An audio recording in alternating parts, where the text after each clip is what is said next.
Elden Ring Nightreign is now just over 2 weeks into its launch, and it has mostly received mixed to negative reviews. Many have been iffy about this title since it was first announced, and now that it's out, it currently holds one of FromSoft's lowest ratings for a game in almost 20 years. However, I feel like there's a significantly negative bias surrounding Nightreign, and that in actuality, it is a very solid game. Here are the 3 most common criticisms from players and critics that I would like to address.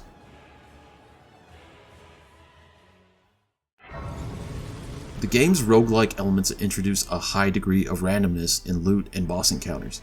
Players often find themselves at the mercy of RNG, with success heavily dependent on acquiring the right gear and or fighting easier bosses. Additionally, certain builds, especially magic-focused ones, feel underpowered due to limited viable equipment and mechanics that discourage thoughtful playstyles. This is kind of just the entire premise of the game. It doesn't make sense why people would complain about this. The whole point of a roguelike is the randomness and bits of chaos that make it a fun and exciting new experience every single play session.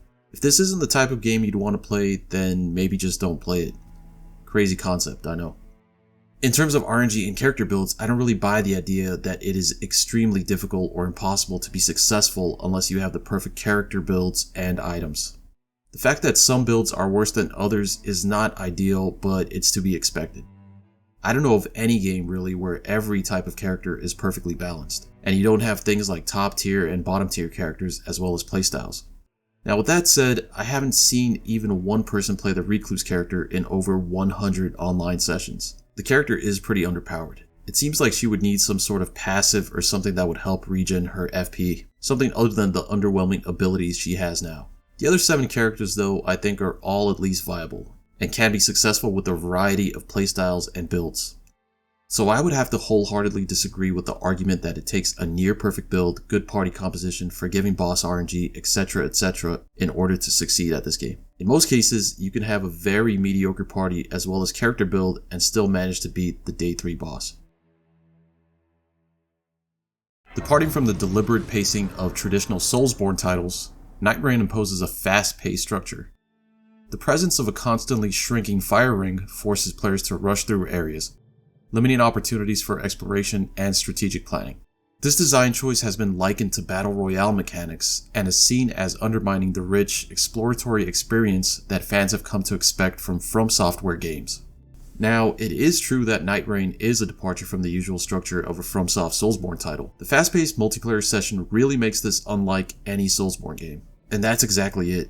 This just isn't like any other Soulsborne game, because Nightreign was purposely designed this way. It's an online multiplayer game that consists of short 30 to 50 minute games. The game kind of has to be fast-paced in order to accommodate this limited time frame. I don't know what people were expecting here. Online sessions that go on for over 10 hours? This game was obviously not going to play like any previous Soulsborne title, and I don't know why people came into Nightreign expecting that. In regards to the fire circle closing in around the players during the session, I mean yeah, it's easy to see the parallels between Nightreign and the various battle royale games that exist, but I don't think the battle royale mechanics really cheapen the game or were meant to undermine it in any way. But it's kind of just another design choice in order to facilitate quick multiplayer online sessions.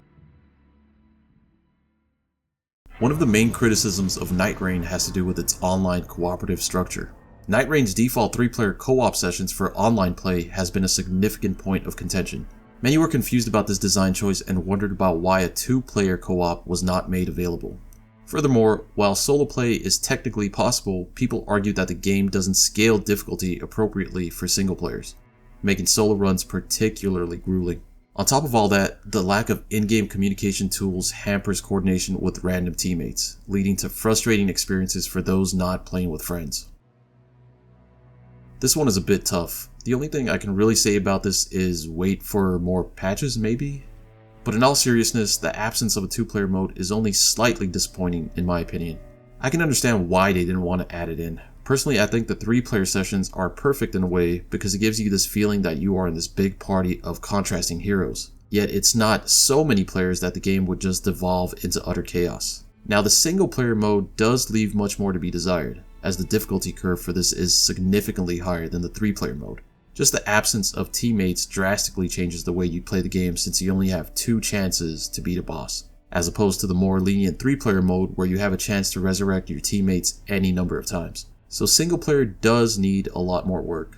Lastly, I'm kind of on the fence about in-game communications, since it really could be both extremely helpful or just a horrible nuisance used to grief, irritate, and troll players. Ultimately, I think in-game comm isn't necessary as players get the gist of the game fairly quickly. Pointing out key locations on the map is kind of all you really need to communicate to your teammates. And every game just really boils down to two very simple objectives: get gear, defeat boss. I think the primary reason Nightreign has such a low review score for a FromSoft game is generally because people could not accept the fact that this is not a typical Soulsborne title. Most people were still expecting a slow, methodical game with an overwhelmingly giant world. They probably played it a few times, became frustrated with A, B, and C, then just gave up on it, never really giving it a fair chance. This is where the terrible reviews stem from. How do I know this? Well, many of these reviews were made literally only a few hours after the launch of the game. So obviously people didn't really give the game enough time. Some have even gone as far to say that Nightreign is a cash grab banking off of the Elden Ring name, and that's just kind of crazy to me. Nightreign is obviously not a masterpiece tier game, but it's really not anywhere near as bad as people make it out to be. I'm tempted to even say that had this game been done by an indie developer, then people would have been singing its praises for years. There's a huge burden on From Software now to deliver games that are nothing short of groundbreaking masterpieces every single time. And frankly, that's just not possible. So is Nightreign a bad game? No, not even close.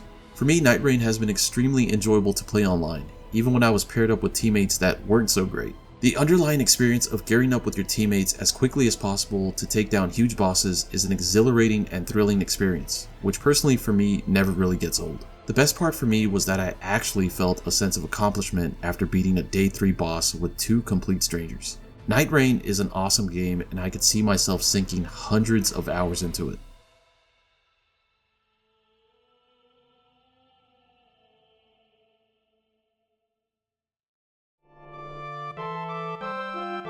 Thanks for watching. Check out my other videos.